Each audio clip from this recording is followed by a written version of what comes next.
السلام علیکم ورحمت الله وبرکاتو.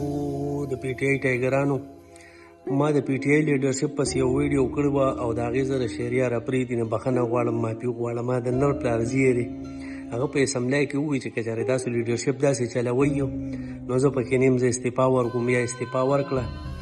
نو شهریار اپریدي، مراد سعید، دی ماشاءالله همیشه ښکلي کارونه کړي دي او د غیرت خبرې کړي دي، د غیرت کارونه یې کړي دي.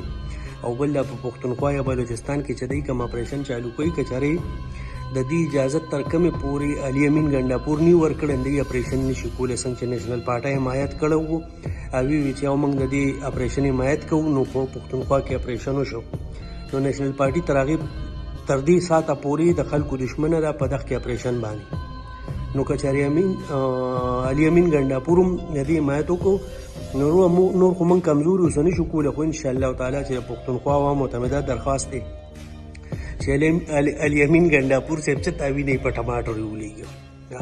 اوټ خو لرې خبره ده، اوټ خو موږ انشاءالله یو څو کسان په نښه کړي دي د پی ټي آی چې دا پیره به دی له اوټ نه ورکېږي، ځکه چې دی پښتونخوا یتیمه کړه، یتیمه هېڅ یې پښتونخوا له ونه کړه. خاص کر عمران خان له یې څه ونه کړو چې موږ وروره ځان دپاره هېڅ نه غواړو، موږ صرف غواړو چې عمران خان موږ له آزاد کوي.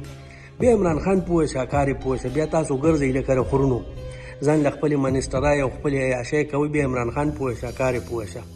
خو زه د زړه نه د شهریار اپریدي نه بخښنه غواړم چې یو نر سړی دی او ما پکې د هغه نوم اخیستی و او هغه د دومره خبرو قابل نه دی او نه هغه کې د دومره خبرو ځای شته چې کومې ما کړي دي.